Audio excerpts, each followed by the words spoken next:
illegal ham in the face. But bro, where's the banjo?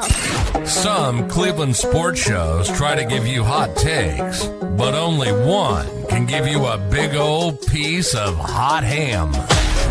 Welcome to Illegal Ham to the Face. Talking all Cleveland sports. And don't forget our Fattboy Tuesday, where we also ham it up with some fun food topics. Without further ado, let's serve up some ham. Here are the Ham Boys, Fatty, and Big Bry.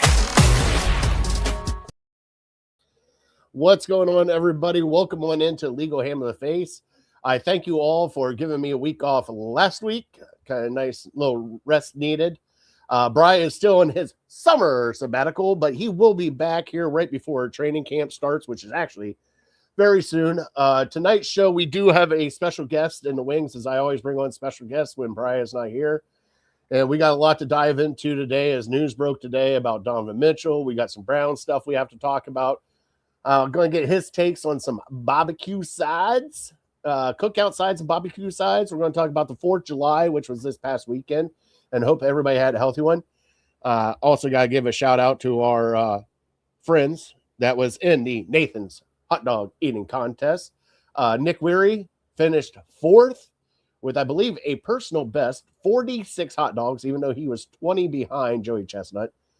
And his wife, Mickey Sudo, I think ended up with 38 and a half hot dogs, giving her the pink belt, the pink mustard belt for God, it's got to be like the 14th time now in a row.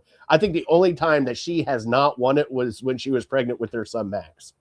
So congratulations to those two. Also, we got some other stuff to announce. We did do a huge giveaway on the 4th of July for Network 216. We gave away a sampler pack from Cleveland Ketchup Company. One of the, was it TV mic, something or another. We ended up with over 130 comments, a whole bunch of new followers. But the goal was to get as many people trying to get some Cleveland Ketchup Company products. So we got it there. We'll be shipping that out to Mike here this week, so he'll be getting it soon. Justin got his batch. He sent me a picture last night. He got his batch of ghost pepper ketchup, the bacon bourbon ketchup, the honey mustard, the hot honey mustard, and the game time mustard is what I sent Justin as a friend pack, because he's probably going to be sending something back to us here for our being. But our show tonight and on every Network 216 show is powered by W Energy. Right there it is. Clean, free energy with no crash. You use the network code right down there at the bottom, Network 216. You get 10% off of your order. And also it's w.gg is the actual website for it. But as of right there, you get some clean, great flavors right there. I am about to try the citrus tea over there on, which would be my right, that little green tub over there. But they've come out with a whole bunch of new ones. So if you want some energy to get you through the day, not have crash out at 5 o'clock like Brian does every day when he gets off of work, got to get through that day, go get you some W Energy and get it here from Network 216. Use the promo code Network 216 or 10% off. All right, let me bring in our guest. He is part of Network 216. He is part of the he's the main host of the Rust Belt Rivalry. He's also a co-host of mine, as we both co-host the Lake Effect Lounge on Friday nights, which we haven't done one, it feels like, in a month now. But we'll get another one propped up here soon. And he's just been, let me welcome in red shirt, fresh fan, Brian Fillous. Woo-wee! Fatty, I'm fired up, baby. What's up, buddy? So, ham, you get a little ham tonight. I love it. I love the intro. Give me a little hot ham action. Got to get the hot ham out. And boy, do we have a lot of it tonight. Justin said, yes, he did. He has not tried them yet, though. Justin, let me know how they are. If you want to do like a little live taste testing, put it there on TikTok. Make sure you tag us in Network 216, and we'll make sure that Cleveland Ketchup Company gets a nice look at that video too, because I know there's one that ghost pepper ketchup, I think, is right up your alley. He loves spicy stuff, so it'd be fine for him. James is in here tonight. What is going on, James? Thank you guys so much for joining back in with me. Also, hey, I forgot one shout out, which I probably shouldn't have forgotten because she's like the most important thing in my life right now. My wife's birthday was on the 4th of July, so happy birthday, honey. I hope you had a blast. I know you had a blast because my best birthday gift that I could give her, buddy, was getting on our school parent group and pretty much calling out somebody for being a quote unquote Karen. Dang. Yeah. Did you wrap it up? No. That didn't come out right. Jesus, Brian. Sorry, I forgot. This was not Friday night. Sorry. This is not after hours. It's not night. It's not 9 p.m. It's 7 p.m. You've been off for like a month. we gotta get you back into it. So, you were talking about hot dogs, though. I had quite a few hot dogs myself on your wife's birthday. My buddy was gifted a commercial like hot dog roller. And at the party they just, we kept them going, and I woke up the next morning knowing that I ate way too many hot dogs. I didn't count like your boys, but had quite a few hot dogs. Did you hit 46? I highly doubt I hit 46, and I did that in a much longer period of time than the guys at Nathan's. In the 10-minute allotment at Nathan's. Justin said he'll take donut holes over hot dogs any day. There you go. Yeah. I like my meat. I like the meat. Big salami guy. Not even going to touch that after the conversation we had before this show. All right. So let's transition to our show, which is brought to you by W Energy. Also, Lake Erie APA, Harold Keel, and then here before too long, a trivia, which is brought to you by City Dogs Cleveland. So tonight, I guess I got a trivia. You got a trivia for me. And yes, we're going to put that right there, bold. Yes, he loves the meat. I do love the meat. Talk to any of my friends, my wife, they all know I love the meat. Loves Joe the meat. Thomas, baby. Loves the meat. God, I can't even focus after that. All right, so let's get into our show, bud. Do you have any shout outs over the 4th of July? Some people you want to say, hey, thanks for a great time. Thanks for letting me kill off all your hot dogs on your hot dog roller. My best friend and his wife, shout out to them, man. They hosted, they're in the middle of building the pool. The construction didn't get finished in time for the party. They still had the party. It was a blast anyway. I got to hang out with some friends from college. It was just a blast. Thank you to both of you, Dave and Lauren, for hosting, and what a great time. And there was 12 kids there that were we'll say 12 kids under 12. Oh. So I got the fun responsibility while the big boys were lighting off the fireworks. I got to handle the sparklers with the kids. And I'll tell you, it was like just one after another, right? I would light one, hand it off, and the next kid's like, give me. So I'm like just nonstop. One of the kids accidentally held the sparkler on my finger as I was trying to light another one. So I got a nice little burn there. You probably can't see it. Oh, I see it. Another kid accidentally flung. You definitely can't see that one. There we go. There we go. Yeah, we can see that. A sparkler, like the sparkler was almost out, and he just like threw it, and it landed on my arm. I mean, it was chaos, but fortunately, that was the only incidents of the night. So you didn't kick that kid? Hold on, was it your kid? It wasn't my kid. If it was my kid, I still wouldn't have kicked him. But you would have kicked him. Don't you lie? You would have kicked him. We would have had a really good conversation. I would have kicked my kid if you would have done that. Well, shit. Yeah, well. See, you gotta learn the trick, and I learned this over my years. Instead of doing one at a time, you just grab the whole bunch, the whole box, and just light them, boom, boom, boom, boom, boom, and then here, kids, take them. Yeah, that could have worked, but I don't know. It was good. It was good. Did you do it with like just a normal lighter, or did you use one of like those butane lighters? Oh, my buddy had the butane lighter. Oh, dude, you could have set off like 40 of those things and just let them sit there. I could have, but man, half of them would have been burnt up. It worked out Hey, as well. and then guess what? You look at the kids like, oh, I'm sorry, they're all gone. It was for the kids, man. It's for the kids. Come Uncle on. Uncle Brian's going to go back to drinking his iced tea over here and enjoying his time. Oh, Bud Light, baby. There was a lot of Bud Lights crushed that day, and a couple Bumbleberries. Shout out to Fatheads. Woo! Love There we go. Bumbleberry.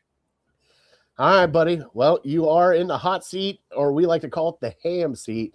You don't fill it out as well as the other Brian. Like, Big Brian fills out that seat well. You got to put some beef on you.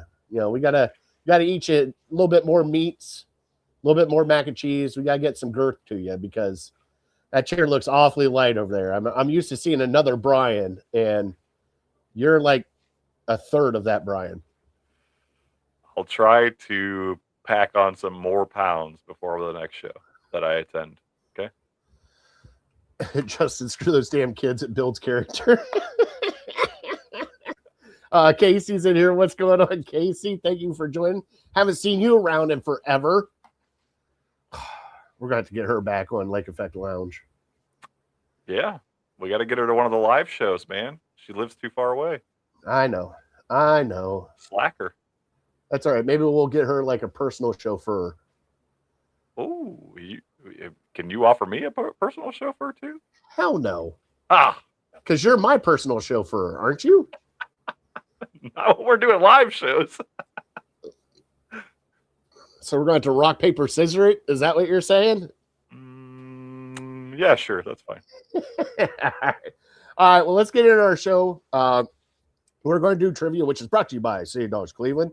Now, Brian, I know you've listened to the show. I have to repeat this to every new guest. I ask you the trivia question, and then we answer the trivia at the end of the show. Give everybody a fair shot to chime in the comments to try to help you out. Do not help out Mr. Brian Fillous. But that's where we're at now. So Let's get this trivia started. Let's get the show started. Let's have a blast.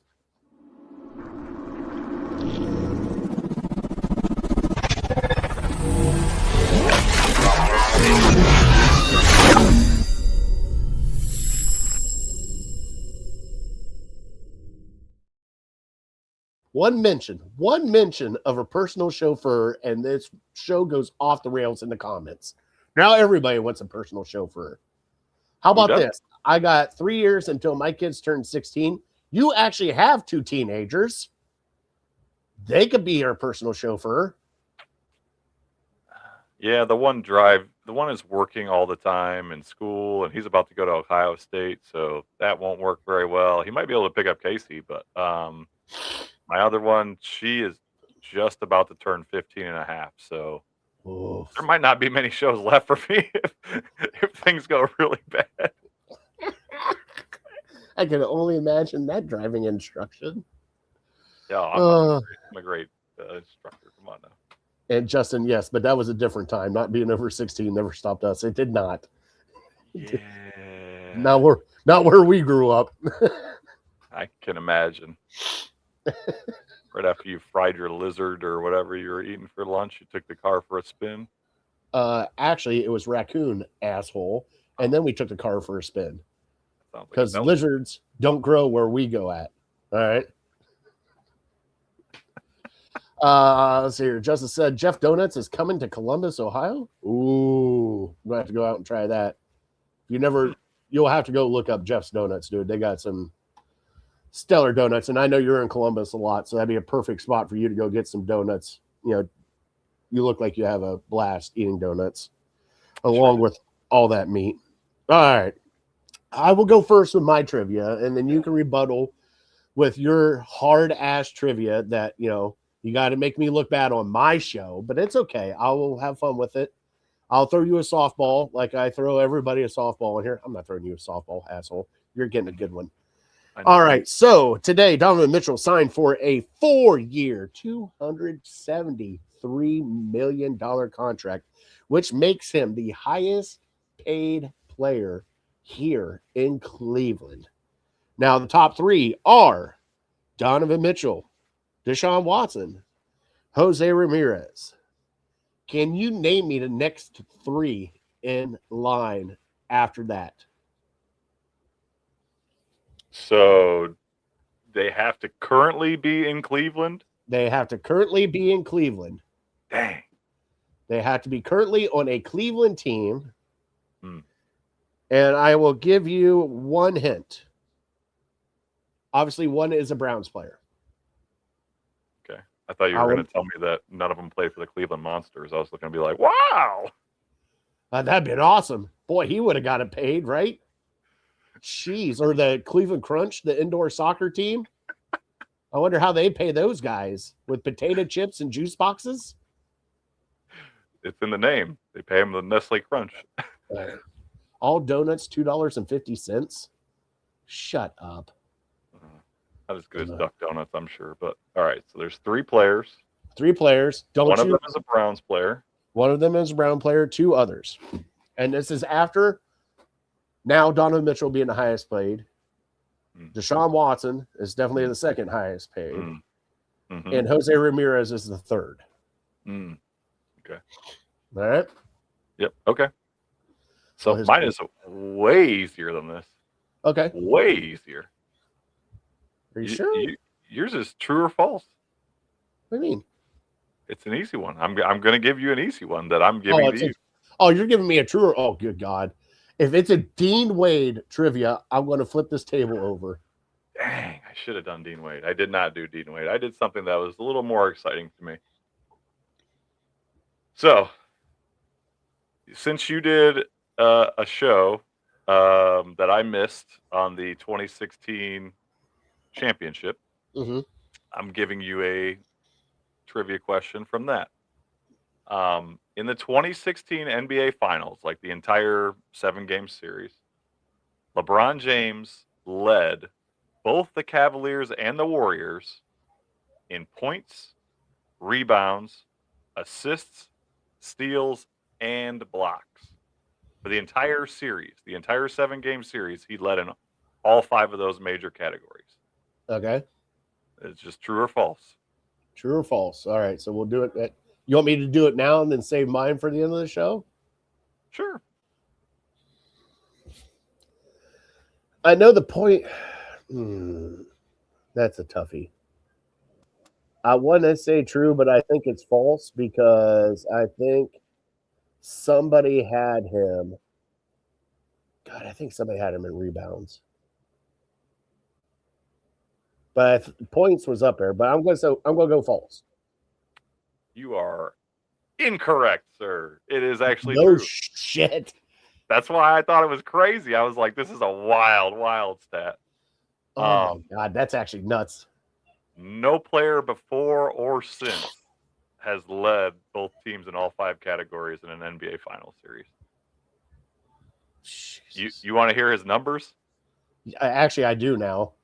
So Kyrie put up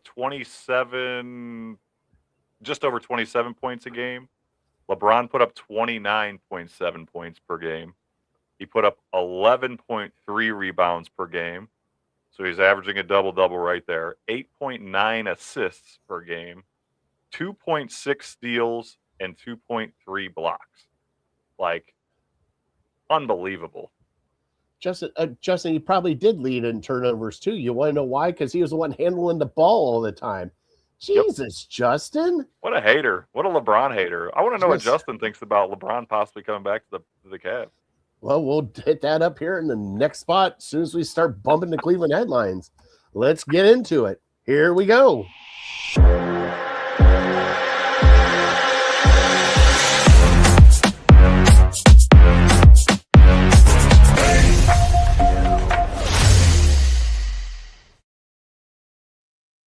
All right, your Cleveland headlines are brought to you by nobody right now, but they will be soon. As of right now, right off the bat, we're getting right into Cavs talk because of the 4-year, $273 million contract to the non-superstar that Brian Fillous thinks Donovan Mitchell is.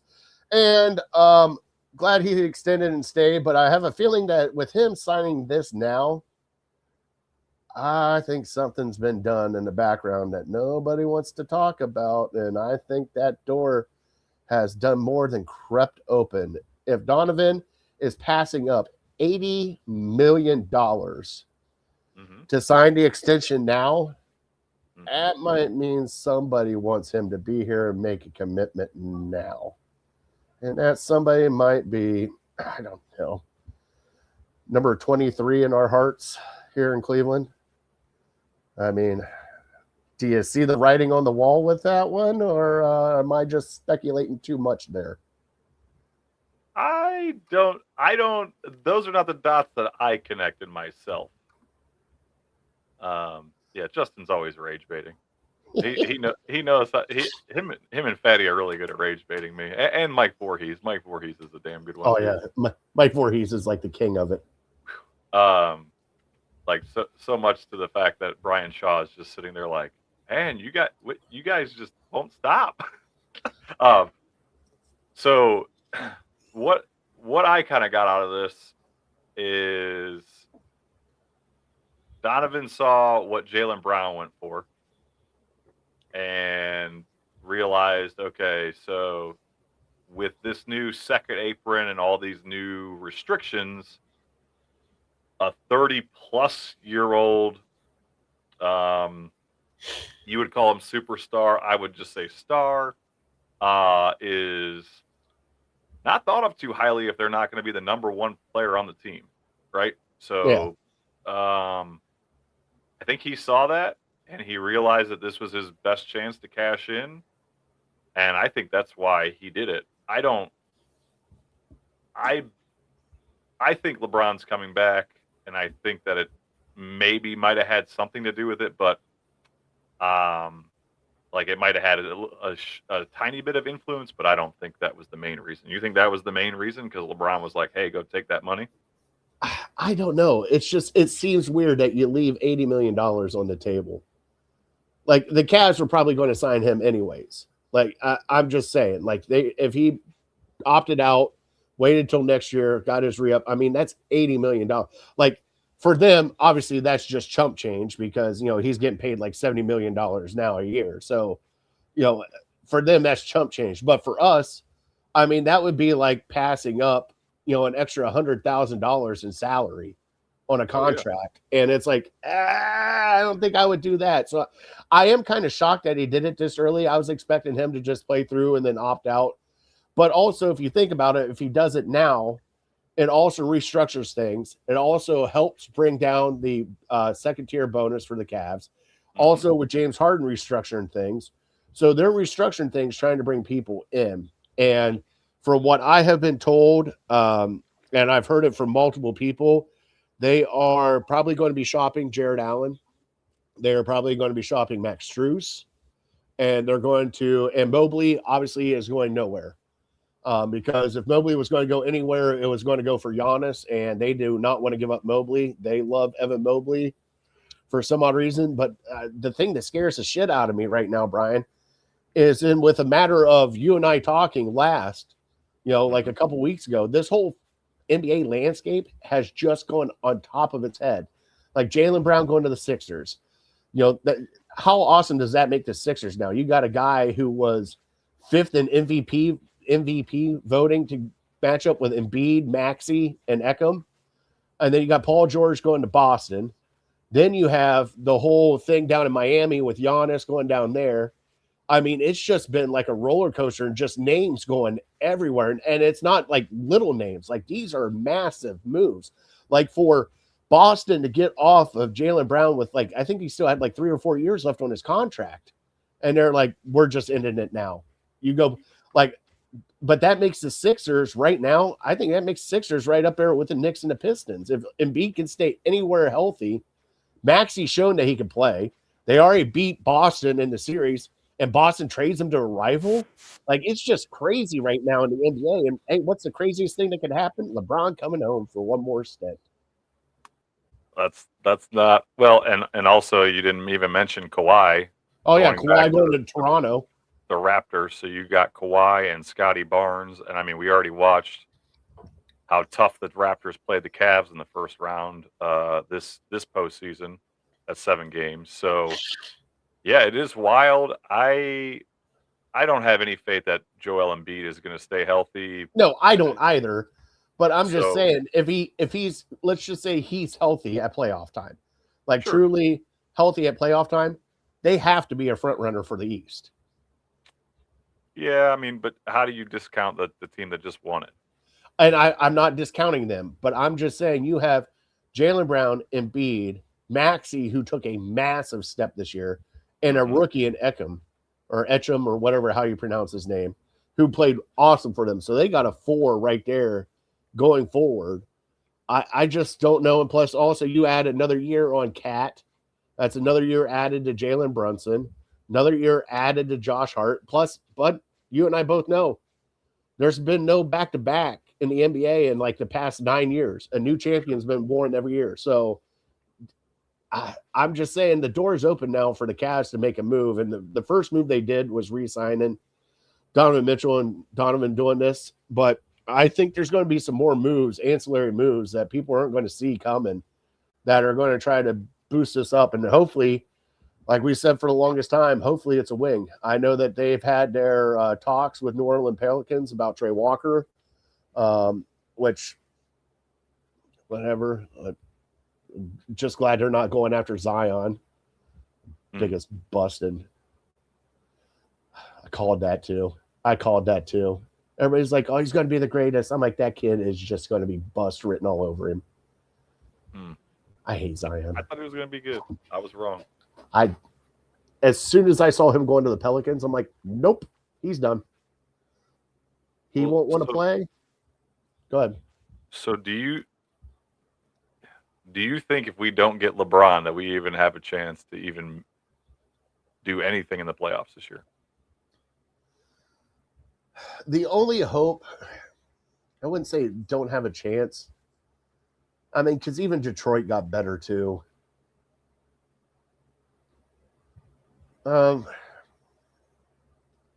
I think the East is more, how can I say it? In the West, you have San Antonio and you have Spurs. And then you have a mixed mosh. Now, Minnesota got a little bit tougher with their moves that they made.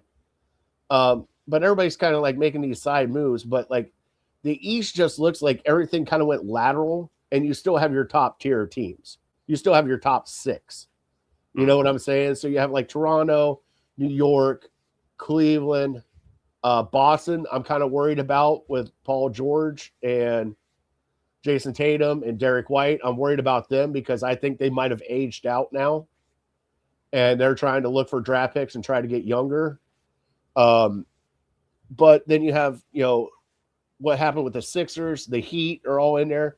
I think that everything is kind of bunched up in the East. And if anybody gets hot in a series, I think they can take it. Because look at the Knicks. The Knicks almost got beat out by the Hawks. And then they went on a run of all runs for the championship. So if anybody can catch fire like that, I think they can. I think we make it back without LeBron to the Eastern Conference Finals? I do not. But do we get to the second round and make some noise? I think we can. But the bad thing is that's taking a step back. But also, we still don't know what the Cavs are doing move-wise because now by the way, Sixers got so much better because they got Dean Wade too, one of the best perimeter defensive players in the NBA. So just think about that. I love that move for them because I will love to play against Dean Wade in the playoffs and watch them play 4-on-5 when it comes to the offensive side of the ball. You want to know what the NBA futures odds are on the Eastern Conference for this coming season now? We're probably 6th. We're actually higher than I thought. Oh. I thought we were going to be 7th. So currently, and this is on ESPN, so obviously it depends on which site you go to. They're probably a little different, but the Knicks are plus 320, which with the best odds. Celtics plus 450. Then the 76ers plus 750. Then Cleveland and Detroit are both plus 850, with Miami and Toronto right behind them at plus 900. And that's to get to the finals or win the championship? That's to win the Eastern Conference. Get into the finals. Get to the finals. Yep. So now is that them assuming that LeBron is coming back, or I have to assume the way they do it is based on the team as is currently assembled, right? You can't base it on speculation, I don't think, but Who knows? But I mean, all signs. Let's be realistic. All signs point to LeBron coming to Cleveland. Nobody I'm listening to, reading, uh, anybody talking sports, including Windhorst and all the other people that know LeBron pretty well, sounds like he's coming back. Are you hearing anything different? I'm not hearing anything different. Even like today, yesterday, I talked to Danny Cunningham on the Kid Carmen show and got his thoughts on it.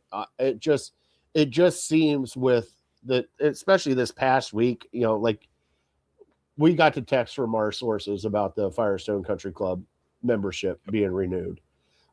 He's been a lot in Cleveland this past probably 3 or 4 weeks. He's been here. So like it's there. Like I mean, with this much, I think with this much smoke, there's got to be some fire to everything.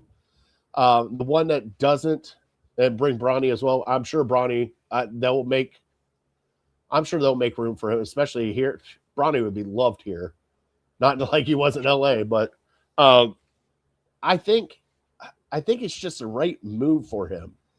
And it's not basketball wise. I think this is more personal and legacy wise. Because if he goes to, let's just say he front runs and goes to, like another team was mentioned, was like the Spurs. If he goes to the Spurs or he goes to the Heat or he goes to the Sixers, then technically he's just ring chasing and he's trying to get one more ring before he kind of hangs it up. If he comes to Cleveland, technically that's still there, the ring chasing, but also finishing it where it started.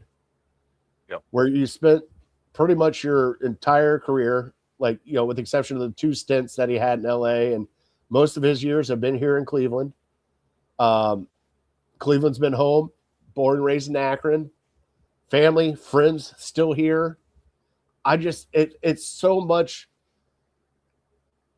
It's one of those ones that's so much of a movie that it's got to be right?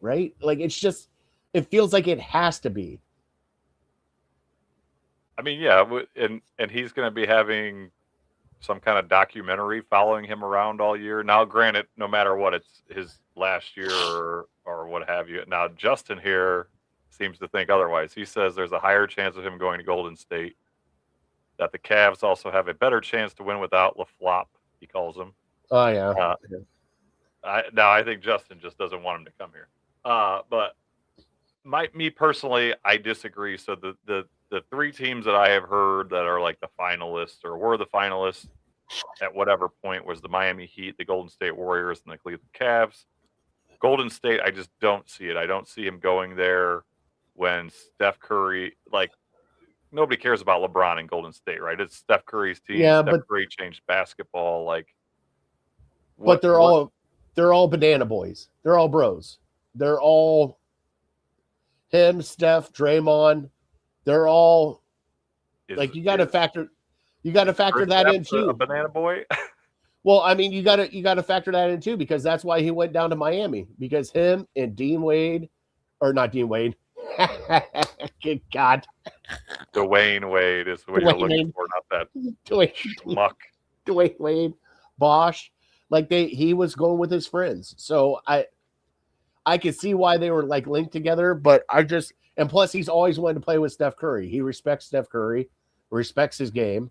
They played together on the U.S. teams. So I don't know. I think it's weird. I think the percentage, if we're going to go percentage-wise, I think it's 40% Cleveland and 30% Golden State, 30% Miami. Okay. I think Cleveland has the advantage, but also it's one of those ones of what's Cleveland going to do, because everybody else has changed the NBA landscape. Like the Sixers went in on it now. So the Sixers like, hey, we got Jaylen Brown, Embiid, Maxey. Come play with us, LeBron. Minnesota's kind of doing the same thing with Ant-Man and what they've done over there. Hey, come play with us. So everybody's kind of making moves, but what I want everybody to realize, this isn't like the normal LeBron stints of him doing his free agency and all this stuff. This is a different era of LeBron. Now, LeBron took a backseat to Luka in LA. He's coming here. He's not he's going to be LeBron, but I think he's realizing that, hey, I'm here to contribute to a team, pass on my knowledge, and try to win one. Like, you can still see there's times that you can still take over a game, but it's not going to be every game like it used to be. He'll be able to take over a couple games here and there, but it's not like the 5 in a row that, he did during the Golden State series, all this stuff. It's not the same LeBron James that we've grown accustomed to. Now, another question for you. Since we're talking about LeBron. If LeBron comes to Cleveland, I'll throw actually, you know what, you tell me, what other move would you like to see if LeBron comes? If LeBron comes to Cleveland, Well, what else would you like to see the Cavs do?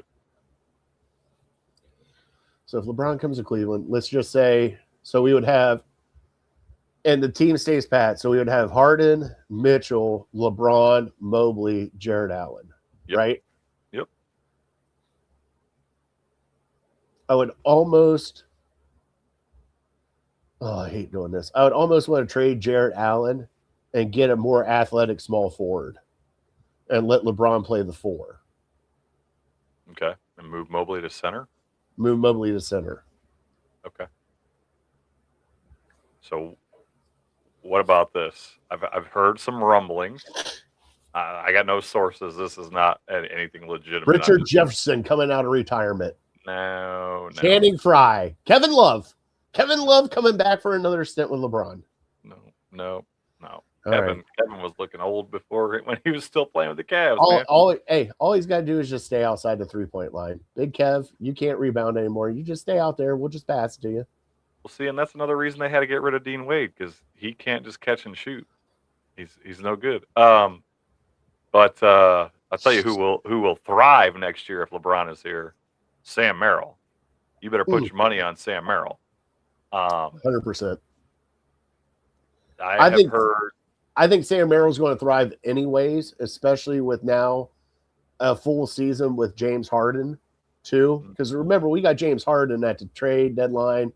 He was only here for a few months, really didn't get to practice with anybody.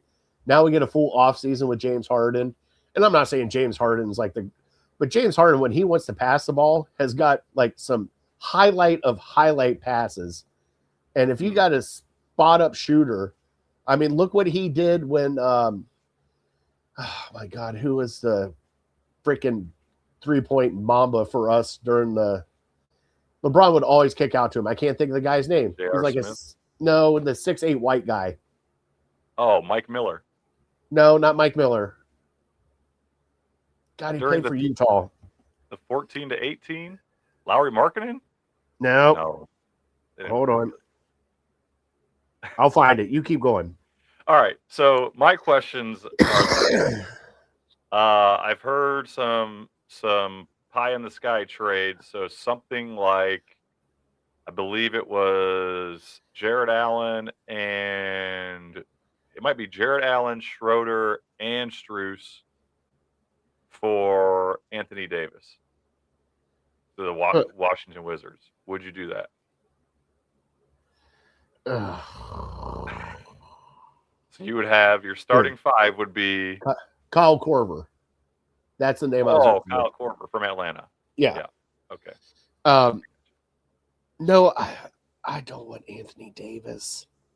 No. I mean, in my opinion, your ceiling would be higher, and they talked about this on UCSS this week. Okay. The floor would also be lower because if the dude gets injured, you're right. Which he's been injured every year. He's only 33. It would make, if that happens, then it would be championship or bust for the next 2 years for the Cavs. Oh, that's if what they it is do anyway. that. Well, no, and I get that, but they still have a young player in Evan Mobley. So if you think about that, so now you're going to have a 38-year-old point guard. You're going to have a 33-year-old shooting guard, and Mitchell. I don't know what Mitchell's age is. You're going to have a 42-year-old forward, and then you're going to have another 34-year-old center.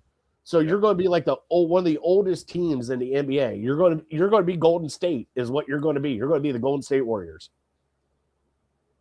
I'm just asking if you would do that or not. I wouldn't. Plus, I don't I liked Anthony Davis when he first came out. It's just to me, and I know he's not like Embiid because Embiid's hurt all the time. It just seems like Anthony Davis has just got a bugaboo about him, where if he's playing good, he's good. But if he's not playing good, the next thing you know, he's getting back spasms and his ankle hurts. And then, his pinky toe just took a little nudge and it hurts and I can't play on that. Okay. Would you want Anthony Davis?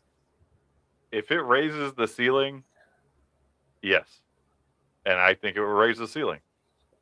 All right. I think it's a no-brainer. I mean, all these ifs and buts and whatever, right? Sure, that maybe, right? But if you're bringing LeBron here, you're going championship or bust, right? You're not bringing LeBron in here to just lose in the first round, right?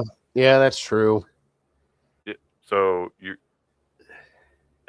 but here's the one I like even more, which is even less realistic, but it's still got some legs, and I think would make you happy. Maybe another injury-prone person. However, what if you traded James Harden and I don't know, a pick, a second, a first, whatever it would take, I'm not sure, for Kyrie Irving? I do have to ask because I haven't seen him play, it feels like, in 30 years. When was the last time Kyrie Irving was healthy? Well, he went out this year. He sat for most of the year this year with a ACL, I think. Which he did for most of the time for us, too, with the exception of some playoff appearances. Nah. Kyrie was injured a lot with us, too. Don't think he wasn't. No, he was injured in college. He missed his whole college time at Duke because he didn't play. But I thought he was somewhat healthy for us. I could be wrong, but now I gotta. So you would pass up on the Kyrie? You would rather have James Harden than Kyrie? James Harden is definitely more durable. I would give you that. No, he's slower. Kyrie's 34 years old now. Yeah. So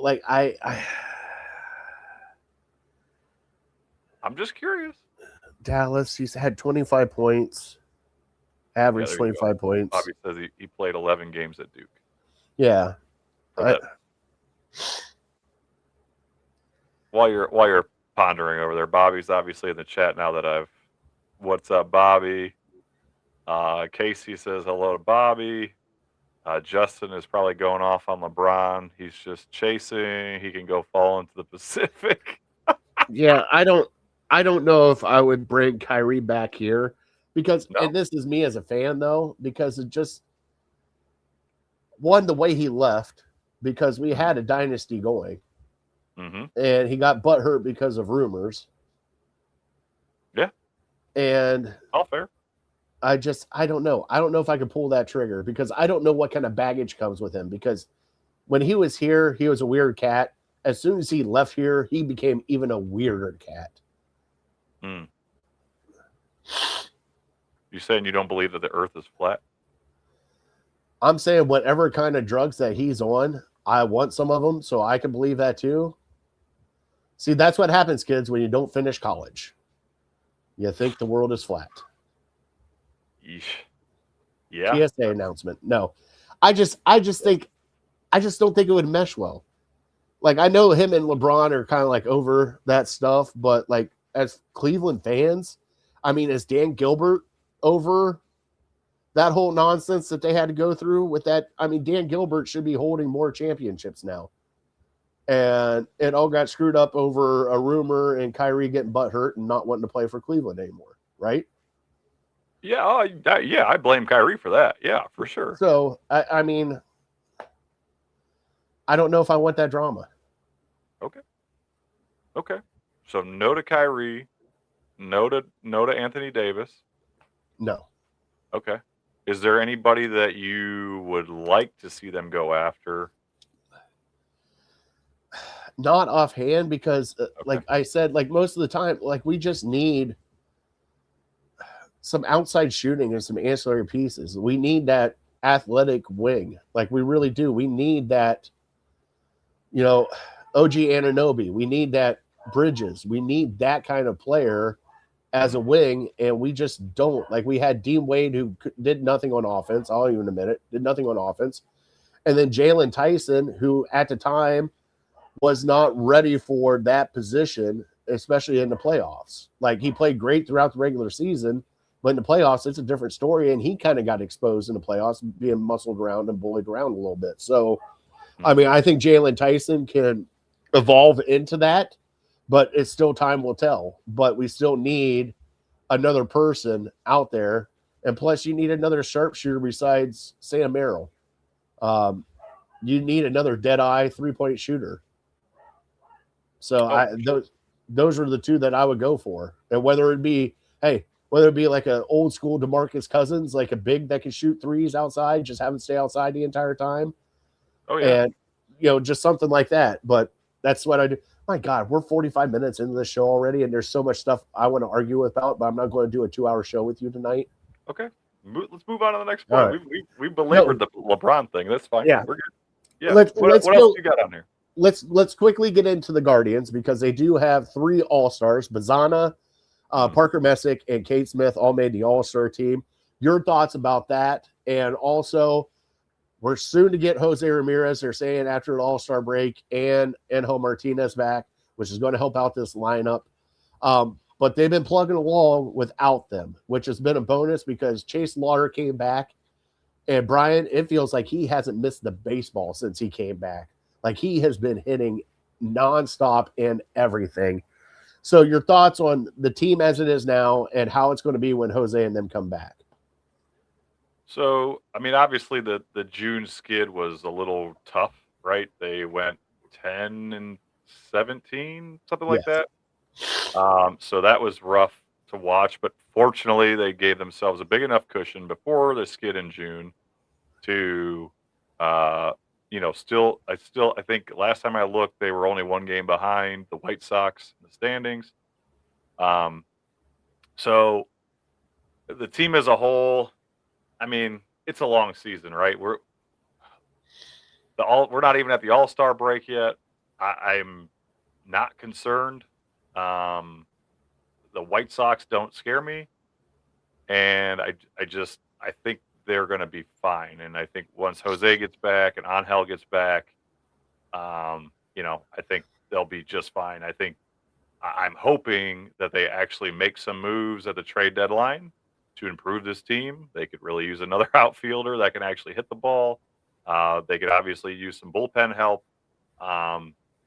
Whatever's available, they'll never tell us. We won't know until it happens. But it would be great if they could trade some of their high-end AAA talent, what have you, for some players that can play right now. As far as the All-Stars go, I think it's cool. I'm excited. I really like Bazana. I've been excited about him since they drafted him. But I kind of feel like he got lucky this year. He's played pretty well, but just the second baseman in the AL are just not. There's just not really that many good second basemen in the AL right now. There's a lot of good ones in the NL. So I think, it's not quite as bad as like Snoop Huntley getting into the Pro Bowl. Whoa. He was voted on by the players.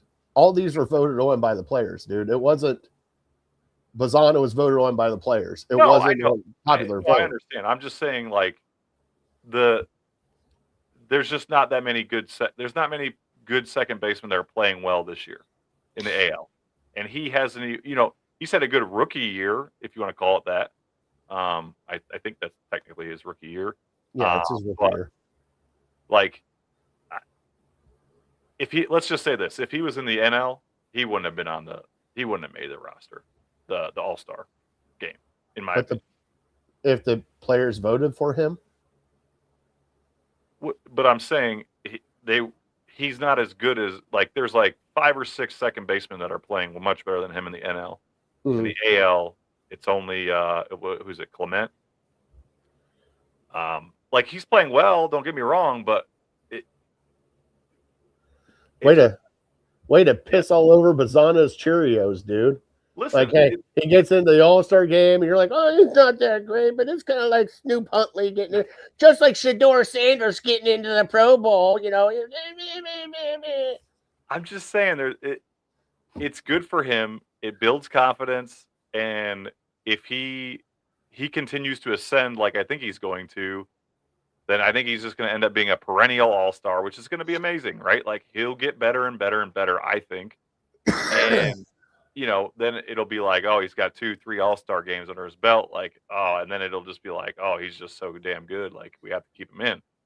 But I don't know. And then the pitchers, you know, Cade Smith, he obviously had that really rough start, but picked himself up, you know, enough to get into the All-Star game. And then Messick, he's been a beast. You know, he continues to show everybody that you know, I never had any hope in Parker Messick. I don't know if you did or anybody did, right? He continues to prove everybody wrong. Anybody that's a lefty, I'll root for. I always root for the lefty pitchers because I feel like you don't see them that much anymore. But like me and Voorhees one night, we're texting back and forth trying to figure out a nickname for him. We started calling him the Pit Bull Parker Messick. Because he's fast. Like, he's just fast to the plate. Like, he's just boom, boom, boom. And I just love his stuff. But, okay. So, Bobby said, trade Bybee, Engel, and Arias for a number 2 or 3 starter. I don't think, okay. I know Bybee got rocked over the weekend, but that was also an hour and a half rain delay that he was still warm for an hour. I'm not making excuses for Bybee, but like we went over the whole Bybee thing. Like I think you and I went over the whole Bybee thing. Like he's getting quality outings. It's just the offense isn't doing anything for him. So, and I understand. I have my moments with Bybee too, because there's that one time where it'll be the second inning, nobody's on, and then he just puts one right down the middle and it's home run. Like, what are you doing? But then also you get Bybee spots where he's striking out 8 and going almost a complete game. So it's like Jekyll and Hyde with Bybee. But I don't know. And Engel, I felt bad for Engel watching him play left field. I don't know why the fuck they put him in left field. They give him that reps in the ML in the majors. I mean, he's a catcher, guys. You're putting him out in left field where he's not comfortable for, hey, his first stint. And the first time at 2 outs, he throws the ball into the stands, and then the next one, he drops an easy pop fly. Like, okay, like I remember this experiment with Carlos Santana. How well did that work out too? Carlos ended up being one of the best defensive first basemen once you got him into a good spot. I remember Santana trying to play third base. I remember they put him out in right field too, I think. Yeah, they put him out in right field. Like, ugh. He gets up a homer a game. Well, I'm not going to lie, Bobby. I'm pretty sure every pitcher in the MLB has given up a homer every game. But Bobby, I get it. Bybee's a sore subject because when he does pitch well, it's amazing and he does great. But when he pitches bad, it's not even like a little bit bad. It's like 3 or 4 home runs bad. And it's just like, just need more consistency out of Bybee. You talked about on the Lake Effect Lounge. I mean, this offense is so inconsistent that some of these, you know, the pitchers will have a good 6, 7, 8 innings that they'll get, you know, no runs, 1 run, 2 runs, what have you, and the offense is just stagnant. Yeah. So, well, that didn't happen over the weekend. We got a whole bunch of runs over the weekend during the 4th of July weekend with the White Sox. We got a couple walk-offs. The Sox did split the series. Now, the one thing I do have to say before we move on is we are in the easy point of the season for the guards. They got the Twins tonight. They got a whole bunch. Their schedule is so much easier this back half. Like you and I talked about, the month of June was going to test them. And if they could stay above water in the month of June with the amount of games that they had, I mean, They just played a 10-game stretch. Monday was their first day off in 10 games. So just think about that also. So they've been playing nonstop. So I think this team is poised to make a late July, August run and take this, definitely take this Central and get into the playoffs. Do you think they can do that if they don't make any moves at the trade deadline? I think they can. Okay. The reason why is with Jose Ramirez now being out of this lineup, other people have to step up. And a lot of people have. Rocchio, Bazana, DeLauder, a lot of young kids. Even though Art's had to, platinum sombrero, he's been hitting the ball better and playing a good defensive third base. So guys have been stepping up. It hasn't just been them. Now, the one that Rhys Hoskins has been okay, but you know what I mean? Like we have this, and Hedgie, Hedges is batting like 280 right now. Like that man should be in the All-Star game. Hey man, I agree. Just for him just talking back with Josh Naylor, I mean, come on, baby. Get us some more attitude in MLB, baby. Okay. Bibby's given up 20 home runs in 19 starts. I'm pretty sure 10 of those home runs were just in 2 games. That doesn't make it any better. Doesn't make it any better. But just saying. The outlier is it's only 3 games he gave up all those home runs.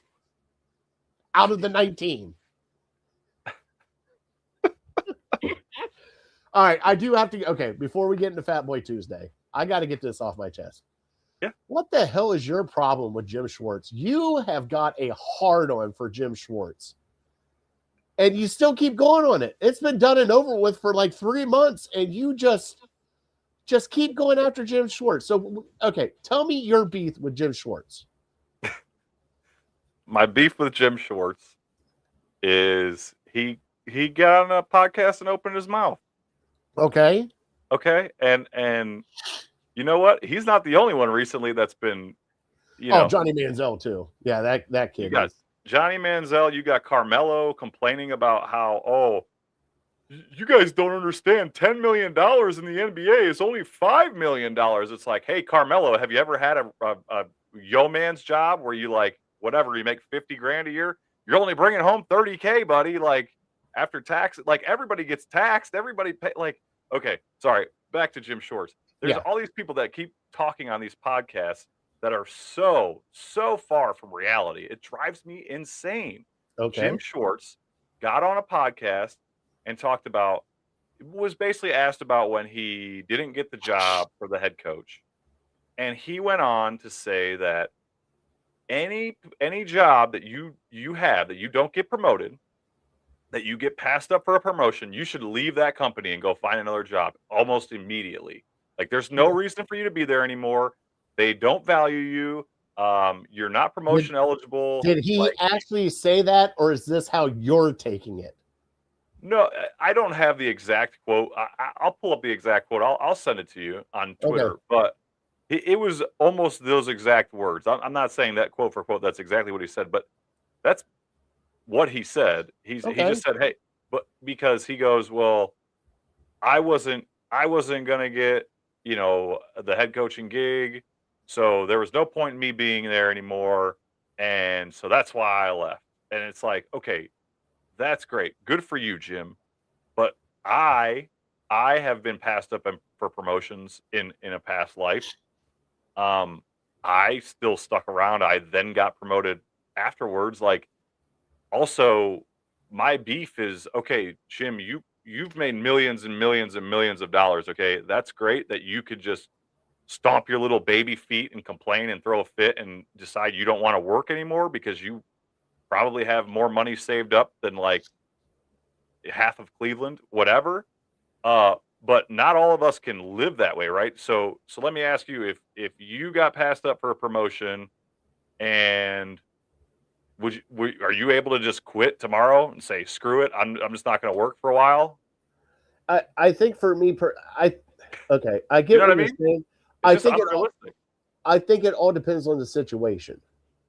Sure, But he's making it a generalization. And I get that. I get he's making a generalization, but I think it all depends on the situation with the person. Like, first off, the way he's saying it, like, we don't know what was said behind the scenes. It could have been Jimmy had a handshake deal with them and said, hey, you're going to be the head coach.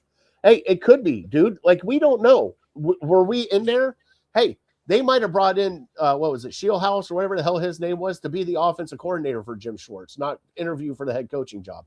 It could have been totally, like, everything that happens in that office, we are not privy to, even though shit comes out all the time and it's wrong, it's right, we don't know. But there could have been something said to him at that point in time, like, hey, you're pretty much going to get the job, or something of that nature. Okay. And then hold on. Sense to me. Hold on. But then also they hire somebody else in with Todd Monken, and him and Todd Monken might not mesh well. They might not even like each other at that point in time. If you don't like the person that's getting promoted over you, that's going to be your boss, would you stick around? I mean, I don't have the option to just quit my job. Well, no. And I'm just saying, though, you don't have the option to quit your job, but if you did, would you stick around? No, if I knew I hated my boss, no, I probably wouldn't stick around. Okay, so that's pretty much what it is. But so if you think about, nobody ever said that he hated Todd Monken. No, but I'm just saying, if somebody took a job, got over you, and a person that you don't like, that you're not going to mesh well with, that you're not going to work well with to begin with. Well, so there were some other things in the podcast that he said that I actually admired. Okay, because he said something to the tune of, I wasn't going to force a marriage on to Todd Monken. That never works. It wouldn't work. Which I get. Like, that's great. That's nice. He could have came out and said that to begin with, and then we wouldn't be having this conversation here. If he would have came out and said that first, like, we're not forcing a marriage here. I don't think it's going to work well with me and Todd Monken. I'm going to step away. Would you take that answer over the one that he gave? Sure. Yeah, I mean, that's fine. But again, to me, your what if scenario of, like, they would have promised him the job. It's not like Todd Monken came out of left field and, like, all of a sudden was available and was this hot name that they had to have. He was the last one on their damn list. Like, they didn't meet with him until the very end. Monken? Yes. No. They met with every young offensive coordinator before they even considered Monken. I'm pretty sure they interviewed Monken fairly early, but I could be wrong. So, I mean, Monken had the 3 interviews just like Jim Schwartz did. The entire time we're arguing about Shieldhouse. We're arguing about another young offensive coordinator from the 49ers. We're talking about this. Monken was nowhere on our radar. He was not on our radar, but he was on the Browns' radar. We didn't want to talk about him. You backed the horse of Jim Schwartz because you wanted Jim Schwartz. Yeah, everybody backed who they wanted, right? I backed Shieldhouse. I thought Shieldhouse would be the best. I'm not no damn owner of a football team. None of us are. Todd Monken might end up being the best thing that happened to the Browns. We never know. We're never going to know. Justin said, I'm gone if it's an option. Don't need that stress of results. I think it all depends on the circumstance. I was curious because I heard your little rant. And like I said, the thing that pisses me off is when people, like, don't know their audience and they're talking to he's on a podcast talking to you and me as if, and the general public as if everybody could do the same thing he did. That is not the case. Is he talking to you and me, or is he answering the question that a podcaster is giving him? And he's giving his personal opinion. He was saying if you don't get promoted, you should quit your job. That is exactly how I interpreted it. Okay. So, well, I'll find a clip. We'll go over it. I was just curious because you were very passionate about it, and I just want to make sure that that's why I said, dude, that people can't do that. Groceries are $450 a week, man. It's sometimes more than that. Yeah, especially in this freaking house. Yeah. All right, bud. Guess what I get to do? I get to play the sounder you hate. Oh.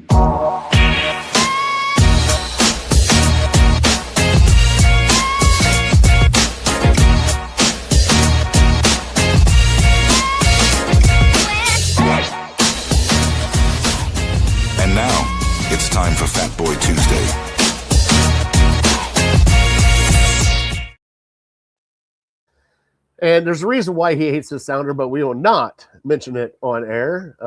So there's a reason why he does not like this sounder at all. All right, so let's get into Fattboy Tuesday. It was the 4th of July over the weekend. Everybody had cookouts, everything else. I wanted to talk to you about your 4th of July experience, how it went, what you guys do as a family. Obviously, you ate a shit ton of hot dogs. So let's go over it. 4th of July is probably one of the, besides Memorial Day and Labor Day, I think 4th of July is the biggest barbecue and party day of, especially being 250. Yeah. So what's your things that you look forward to on the 4th of July? Is it burgers? Is it hot dogs? Is it, barbecue? Like, are you just hanging out, just having some pops with everybody and just enjoying it? Yeah, man. I mean, we've done a lot of different things. As a family, to me, it's just a really fun day to there's always extra stuff going on, right? There's always parades and obviously fireworks and carnivals, whatever, right? Like there's always stuff you can do with the family. And obviously you can also do the cookout.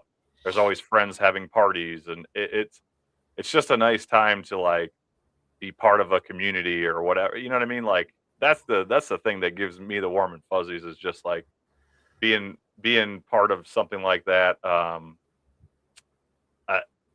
Probably I don't so much look forward to a specific food.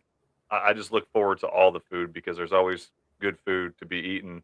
Obviously, we already talked about it earlier in the show. I love me some hot dogs, burgers too, sure.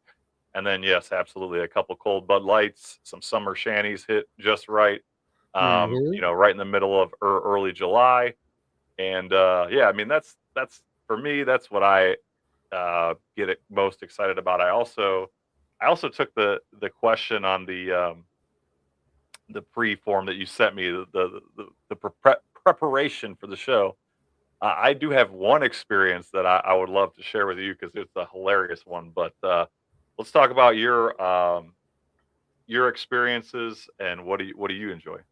So it's taken on a different meaning for me with Hope's birthday being on the 4th of July. So which, by the way, that's a cheat code, man. You don't even have to remember her birthday. It's on a holiday. I don't even have to remember our anniversary. You want to know why? Why? It's the day before my birthday. That's just not fair. Oh, it's perfect. It's perfect. And Sorry, also our anniversary is on 4/20. Can't forget that day to begin with. Well, you could after a few things that happen on 4/20, but no. So it's changed for me, especially with the kids and everything. With her birthday being on the 4th, because we try to do something for her, but then also try to do something for the kids. So I've said it multiple years, our favorite thing to do is we always do the drive on 4th of July night. And it's we hop on 480 and we go up 71 at about 9:45-ish. And the amount of fireworks that are going off around us on the highway is unreal. And dude, it's amazing. It truly is. Like people, like we've taken them, sat down, watched fireworks, all that stuff. It's fine for 30 minutes, but we do a 30-minute drive. We just kind of do a circle of 480 to 71 to 90 and then back home. Okay. So at that point in time, so as we're going up, we get to catch everything on 71, which those people, I'm telling you what, they can put on a display, especially if you're driving right around the 150th, 130th exit. Whoever lives by the highway right there, you guys do an amazing job. Let me just say that. If you guys are watching here, kudos. Kudos, because those things are coming right over top the highway. Everybody is just, like the boys are in the back seat just going, oh, look at that one, Dad. Like, I mean, it is nuts. And then when you get closer to downtown, you know how you come out of, as we get ready to go to 90 West, you get off of 71, you get up there on the top part where you just pretty much overlook all of Cleveland, and on the east side where the bridge is, you look off to the right there and you see every city setting off fireworks. And all you see is just fireworks as far as the eye can see, just going off. And it's a fun thing we do because we normally would get a blizzard, hop in the car, and then we just do this drive, come home, and then we just chill out. After that, we're done, that kind of thing. Because we really don't do that many parties because of Hope's birthday. But this year was kind of weird because somebody wanted Chinese food for her birthday. So we ended up getting Chinese food for her birthday instead of cookout stuff because also we factor in the boys had their birthday like a couple weeks prior. So the amount of hot dogs that we had eaten during that whole stint kind of frowned us off of hot dogs. So that's kind of what we do. That's our experience. 4th of July. It's fun for us because it's just something to kind of keep the kids occupied, but also the boys are not good in big spaces with a lot of people. So it's just kind of like, you understand? Oh, yeah. So that's kind of what we do. But yeah, the Chinese was amazing. We got to hear from the China Renaissance here in North Olmsted. You do need some Chinese in North Olmsted. Definitely hit them up, dude. It's sweet and sour chicken's the bomb. Charlie got the pepper steak. I got the Yushan chicken, which is the garlic sauce with the mixed vegetables. Handy. But yeah, they're amazing there. And the portion sizes, can't go wrong with Chinese food. Mm. Now, I do have to ask you, because we've had this debate on here. Hot dogs. Don't do it. Mustard, ketchup, relish. What's your favorite condiment on your hot dog? I think it was actually you that turned me on to the mustard relish combo. Right? That's my go-to now. It used to always be ketchup mustard. I definitely like stadium mustard and ketchup better than regular mustard and ketchup on the dog, but no, I'm all about the regular mustard and the relish now. Now, do you do onions on yours too, or you stay away from the onions? I don't like the onions. Just not A onion. chili dog, I'll do the onions, but not on a regular dog. Do you put coleslaw on your chili dog? No. I'm open to suggestions. I'm not saying it's bad. Yeah, that's the only, like, I got it down in West Virginia once, and that's the only way to do it now. Like, I can't think of a chili dog without coleslaw on it. Well, now you're just making my chili dog, which is a cheap meal, just become more and more expensive every topping I have to add to it. Come on. I'm sorry.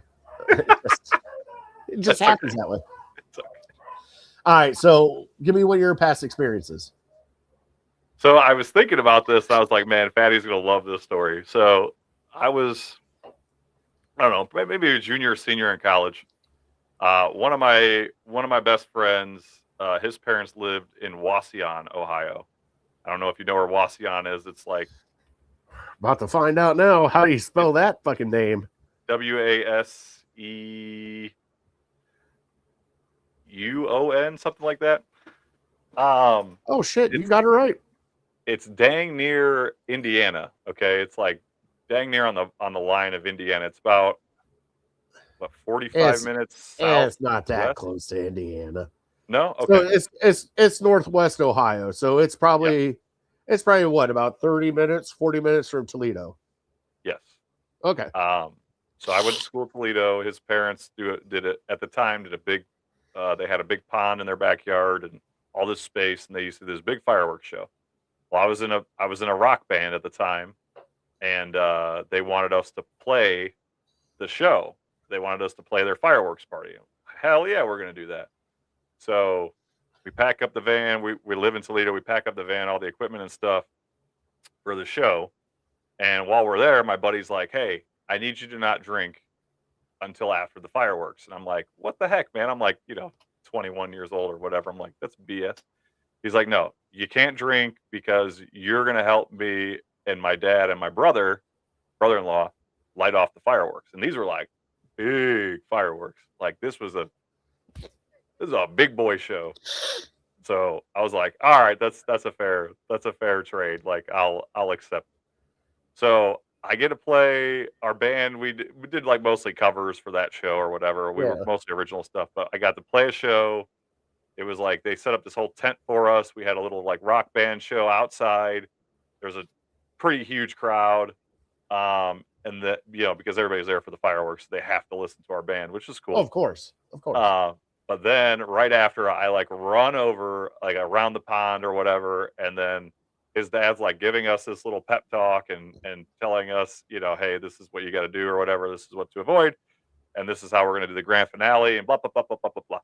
So then it's like, all right, we're lighting the fireworks, and it was just an awesome experience doing it with one of my best friends. And then had fun the rest of the night. I was young at that point, so probably stayed up in all hours of the night.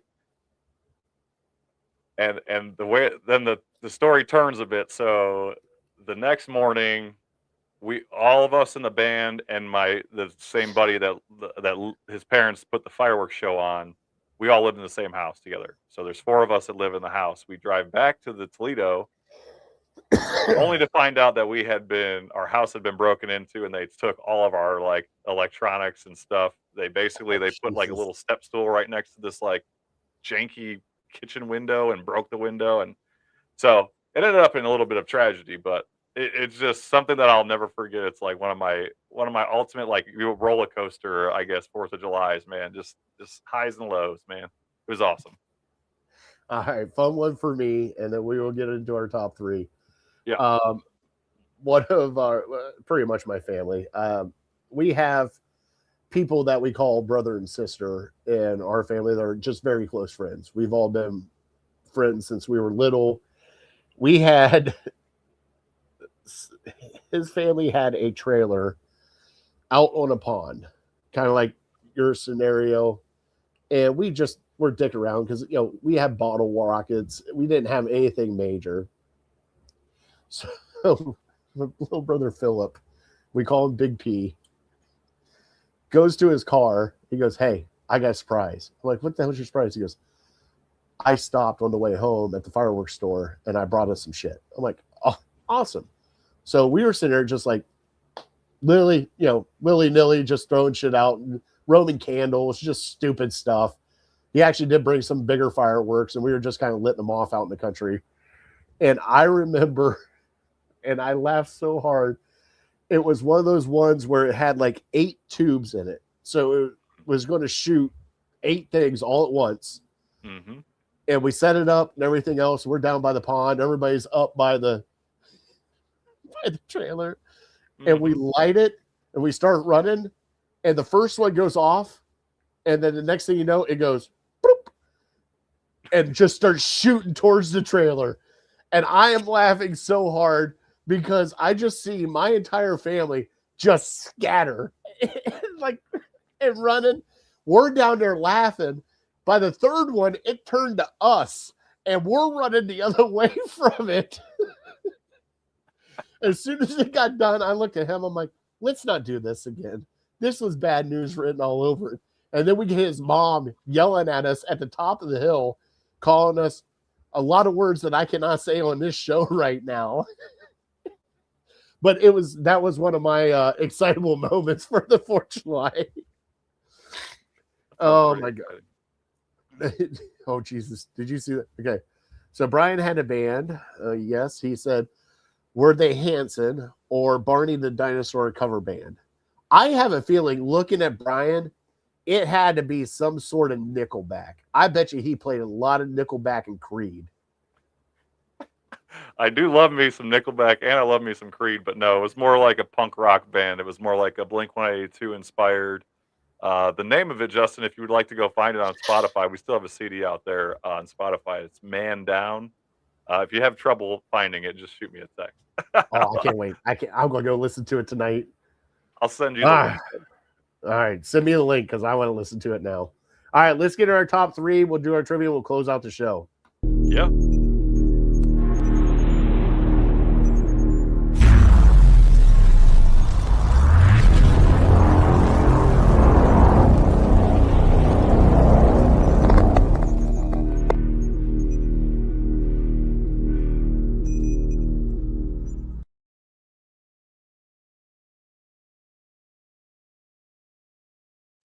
Yeah, there's a longer delay on that one. I'm sorry. I forgot to click out of it. It's all right. Hey, we've had more awkward on-air stuff, like especially the intro to Lake Effect Lounge, as we both stare at each other like a bunch of dumbasses. So tonight's top three, and he said he's going to have to reload Spotify now. Top three tonight, and I wanted somebody else's opinion because Brian and I obviously love food, and you give me shit for asking food questions all the time, but it's one thing that brings family together is food. So as you go to a barbecue or a cookout or anything like that, what is some of your favorite sides? So we're doing our top three sides for a cookout or a barbecue. And I will let you take the floor as you are the guest. Give me your top three sides, 3 going to 1. I will go starting with number 3. I will say we're talking about like a 4th of July barbecue, something when it's hot out in the summer. Probably going to get made fun of for this, especially from Justin, but a fruit salad, a good fruit salad with some strawberries, raspberries, grapes. It just hits the spot, right? Gets you a little bit of hydration. Delicious, in my opinion. Delicious. That's number 3. Number 2, even though this is like the opposite of, even though it's hot outside, I still got to have it because I just love them. And my son and my brother-in-law have like contests on cooking these all the time. Deviled eggs. I love me some deviled eggs, and it's just like a finger food. You can just kind of hang around the food table and just eat one, and you're like, man, I could have just one more. And then by the time you know it, there's like 7 of them gone, and you're like, did anybody see that? No, hopefully they didn't see that. We always have deviled eggs at like every holiday. So gotta have the deviled eggs. And then my number 1, I would say, is a Italian pasta salad. Okay. Now, So it's you're gotta have like peppers, it's gotta have salami, like the more meat the better, right? pepperoni, salami, black olives, just a loaded up pasta salad. Oh yeah. Just okay. God, I just absolutely love me a pasta salad. Nice cold pasta salad. Oh, it's the best. The cheese cubes too. Can't go wrong with the cheese. Oh yeah. Okay. Oh, yeah. I get what you're saying. For me, my number 3, and mine has changed over the years. Number 3, watermelon.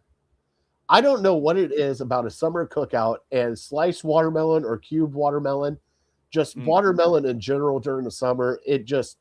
Now I do have to ask, do you put salt on your watermelon? Mm-mm. Have you ever tried it? No, I mean, I'm sure it's good, but okay, you'll have to try it. At least for me. Okay. All right. Number 2 for me, and I feel like this is a staple at any barbecue or cookout, and it's always around, baked beans. Everybody's got a different version of them, different style of baked beans, but I think baked beans at a cookout, and then I have 2 number 1s, and these are my favorites. I got number 1s. Number 1, and it's my all-time favorite, macaroni salad. I love macaroni salad. I don't know what it is about it. Even with like the eggs in it, everything else, like you like your pasta salad. I like my mac salad with like some celery, some eggs, that kind of thing. And number 2, corn on the cob. You get a nice cookout, you get that butter stick out, you just load that corn on the cob with that salt and pepper, and just, I don't know, that screams summer to me. Like it feels like, the husk is still technically on the back of it. You're just got a burger, corn on the cob, and you just, I don't know. It's just the sweet corn on the cob is amazing. I think it's one of the best things, most underrated thing for a barbecue to begin with. Can't disagree there.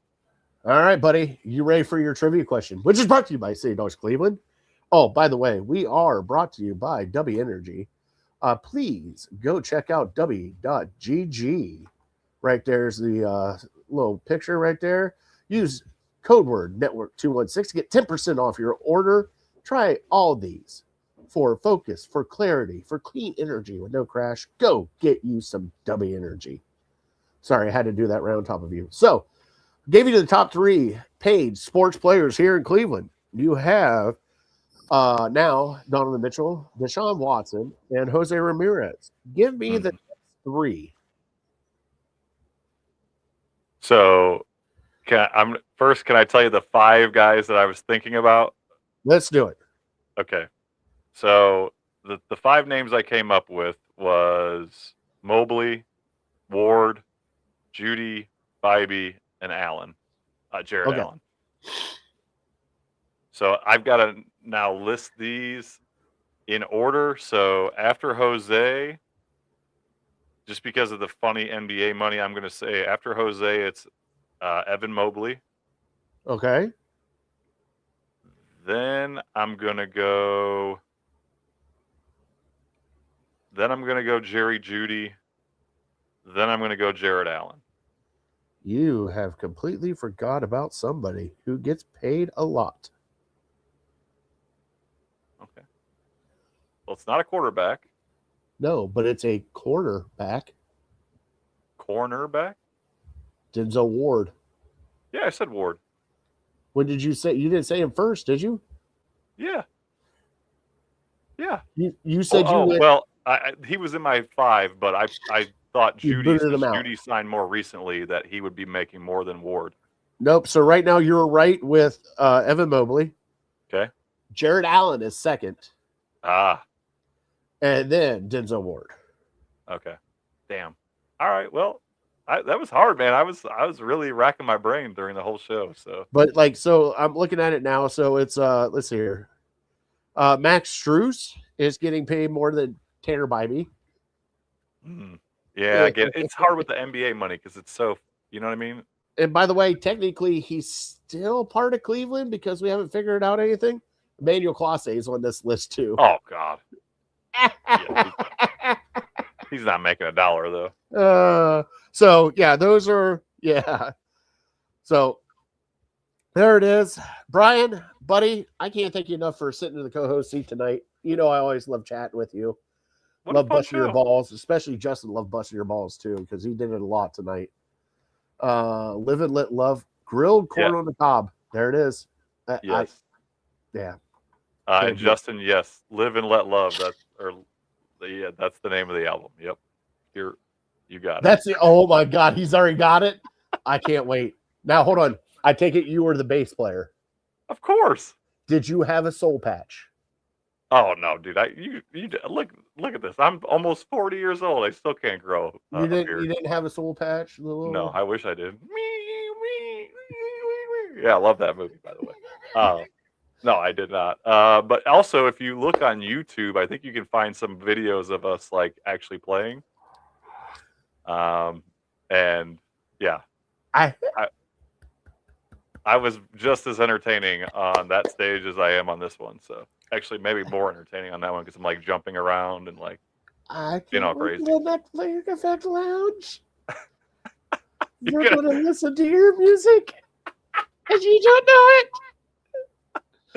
Yeah, make all the sports people listen to a band, a college band. Yeah. Oh, it doesn't matter. Hey, Lake Effect Lounge is its own thing. We do movies now. By the way, we have to pick up a movie because we got 2 Lake Effect Lounge before it goes off until next winter because we have too much Browns content we got coming up. So you pick the dates for the last 2 Lake Effect Lounges. Yep. And we'll get a movie that we have to do homework on. Mm-hmm. Because somebody didn't like Full Metal Jacket. I thought it was hilarious. At least the first half of it. Like it. Just horrible. I mean, how can you not like it? I mean, poor Private Pile, man. I just feel bad for that guy. Not even Private Pile, Cowboy. Cowboy? The kid from Texas. Yeah. Or Snowflake or Snowball. What was it? Snowflake or Snowball? I think it was Snowflake, right? You're going to make me review this after I've had quite a few beers between the last time we had a Lake Effect Lounge. And that's all right. Come on now. Come on. See, Justin even had a soul patch. You could not have been clean shaven in that band if you're a punk band. Now, I do have to ask you, did you color your hair? Oh, of course. Did you have the dog collar on for a necklace? I bet you did. I bet you had like 16 piercings, a dog collar on for a breakfast or necklace. I bet you had mascara on. Little mascara? No mascara. I did have piercings. I had 3, 4, 5, 6 piercings. Trivia Tuesday next week. Where are Brian's piercings? No. Yes, I did have 6 piercings. And let me think. Was there anything else? Oh, I did wear. I wore. I really didn't care. I mean, not that I really do now either, but I really didn't care what people thought of me back then. So I wore the goofiest shit on stage. Like the one Like a picture they always diaper, send like me. Flea. Yeah, like I had like a Nike headband, a shirt that said like "Flippin' Idiot" from uh, Napoleon Dynamite, and then I had like these short shorts that I like pulled up and made even shorter, then like long socks. Like I just looked like a goofball. You sound like you were part of the Spasmatics. Have you seen them? I have, yes. I actually know the guy that did sound for them for a long time. Yeah, I looked like that for one show, and then there'd be another show where I don't know, I wore like a George Bush like face cover thing and wore like a suit. You look like, okay, now I do have to ask this. I want you to be honest with me because this is a legal hand in the face before we close this show out. Okay. Okay, I knew a kid in high school. I'm not going to name his name. That was kind of like in that skater punk era. Do you remember like the super bell bottom jeans that skaters used to wear? Like, I mean, not like it was like parachute pants, but reverse. Oh yeah. Okay. Well, so they were tight at the bottom and big on the top? What? No, like they were huge at the bottom. Oh yeah, Like, yeah. I mean, huge at the bottom. Yeah. Like you were wearing, like from your knee down, you were wearing a skirt. Yeah, no. I do remember those. I did not wear those. I did wear baggy pants. I was a skater and punk rock kid and all that stuff. But let your ass crack hang out? Oh, probably. Okay. I also used to trip myself in the hallways, and I've got a funny story for you for that for another day. Remind me of that on the next Lake Effect Lounge. Little teaser. Justin goes tongue, nose, under his lip, ear, and belly button. Tongue, belly button. Seriously? Don't worry. I think he has a tramp stamp too, buddy. Ooh. I think I've seen it. There's no tats on this body at this moment. No tats. Tongue is correct. Nose is incorrect. Under my lip, no. Ear, yeah, I had a couple of those. Belly button, no. Eyebrow? You look like an eyebrow guy. No, I was too worried about like the thagging. Okay. Did you get bullhorn? Nope. Still no. I had the nips pierced. Both nips? Both nips. Oh God, you are a man to get both nips pierced. My dad was real proud of that, let me tell you. Did you do spikes or rings? Oh, rings. Okay. Oh yeah.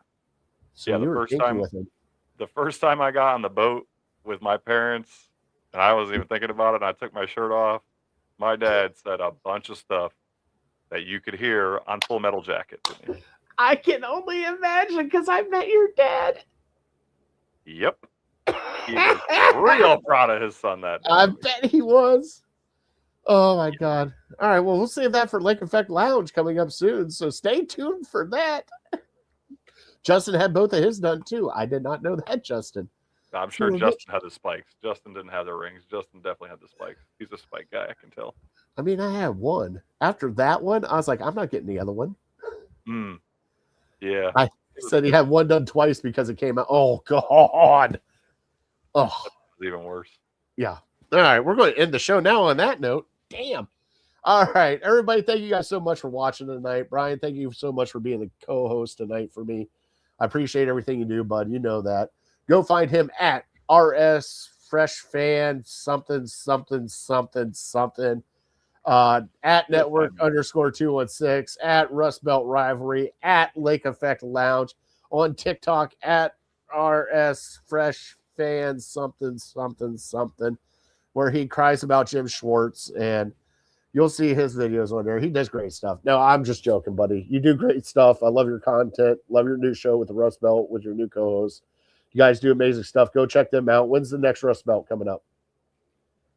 Next Rust Belt, we're skipping this week, so we're doing every other week in July. So we did the 1st. We'll do what would that be, the 14th, and then the 31st, and then we'll do, starting in August, will be every Wednesday. right. 9 o'clock. So go check them out. They talk Browns, they talk Bengals, they talk Cowboys, and they talk Lions. So it's a mix mosh there. But the funniest thing is, though, is they are the only show I know that won't talk about starting quarterbacks. You want to know why? They start talking about backup quarterbacks because that's what they do. Yeah, they are a backup quarterback show. Yeah. Nobody gives any love to the backup quarterbacks, man. By the way, Jameis, thoughts on him during the soccer coverage the other day? I missed that whole thing. I heard it was great, but I missed it and I didn't get a chance to watch it. Like, I think he should have went a different path in his career. Like, he should have been. Oh, I think he'll be better than Tony Romo. I'm being dead serious. Like, Romo, gotta go. Tom Brady, nope, put Jameis in there. He's going to eat those W's. I'm actually okay with Romo, Brady. Nah, definitely Jameis is going to be a better broadcaster than any of them. I agree. Okay. All right, bud. Well, let's close out the show. I want to thank everybody for watching. Thank our troops and first responders. Happy 250th America. God bless America, buddy, even though the soccer team sucks. But we'll get that turned around at some point in time. We suck again. We suck again. With that being said, hey, tune in to us next Tuesday. I'll have another guest host. I don't know who it's going to be yet. It might be a Voorhees. It might be a Brian Shaw. We'll see. We're about to have fun with it. It might be Bobby G again. Who knows? So tune in next week at 7 o'clock. Thank you guys so much for watching. We are uncooked. Oh, my God. Uncorked, unloaded. We're out. We will see you guys next Tuesday.